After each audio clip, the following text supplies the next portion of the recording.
to kiss me. Assalamualaikum warahmatullahi wabarakatuh.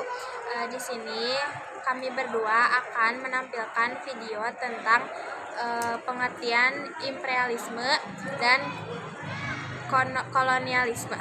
Perkenalkan sebelumnya, nama saya Cika Putri Pratami dan teman saya, Nama saya Hana Maulida. selamat menyaksikan. Ini saya akan menjelaskan tentang kolonialisme. Kolonialisme adalah suatu sistem politik dan ekonomi di mana suatu negara kuat, atau bisa disebut dengan negara kolonial, menguasai dan mengendalikan negara lain yang lebih lemah atau bisa disebut dengan koloni, untuk memperoleh keuntungan ekonomi, politik, dan strategis. Selanjutnya saya akan menjelaskan tentang contoh kolonialisme. Yang pertama yaitu kolonialisme Belanda di Indonesia yang pernah terjadi lebih dari 300 tahun, dari tahun 1596 sampai 1945. Yang kedua ada kolonialisme Inggris di India. India dijajah oleh Inggris selama lebih dari 200 tahun, dari tahun 1757 sampai 1947. Yang ketiga ada kolonialisme Spanyol di Amerika Latin.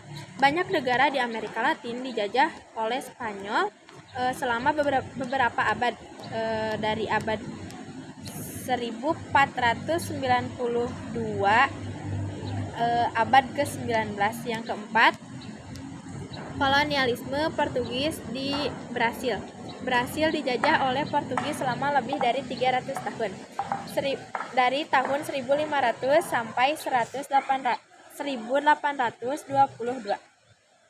Yang kelima, ada kolonialisme Jepang di Korea. Korea dijajah oleh Jepang selama 35 tahun, dari tahun 1910 sampai 1945. Kolonialisme memiliki dampak yang signifikan pada sejarah dunia dan masih memiliki pengaruh pada politik dan ekonomi global saat ini. Sekian penjelasan tentang kolonialisme. Terima Di kasih. sini saya akan menyebutkan mengenai apa arti imperialisme dan apa tujuannya, dan sekaligus contohnya. Imperialisme adalah kebijakan atau praktik di mana suatu negara atau bangsa memperluas kekuasaannya atas wilayah lain baik secara langsung maupun tidak langsung dengan tujuan memperoleh keuntungan ekonomi, politik, dan strategis. Berikut juga saya akan menyebutkan mengenai contohnya apa saja. Imperialisme di Inggris di India tahun 1858. Inggris menguasai India dan memerintah langsung selama hampir 1 abad, mengambil alih sumber daya alam dan ekonomi India.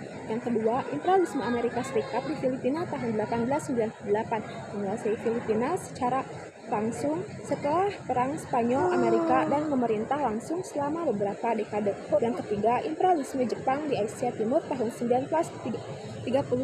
Jepang menginvasi dan menguasai beberapa negara di Asia Timur, termasuk di Cina, Korea, dan Asia Tenggara selama Perang Dunia Kedua.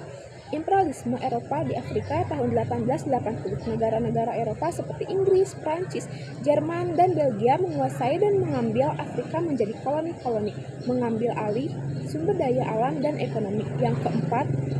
Yang kelima, pengaruh ekonomi di Amerika Latin memiliki pengaruh ekonomi yang signifikan di beberapa negara Amerika Latin seperti di Meksiko dan Brazil melalui investasi dan perdagangan. Segitu saja. Mungkin hanya sekian saja penjelasan tentang kolonialisme dan imperialisme, kurang lebihnya mohon dimaafkan. Wassalamualaikum warahmatullahi wabarakatuh.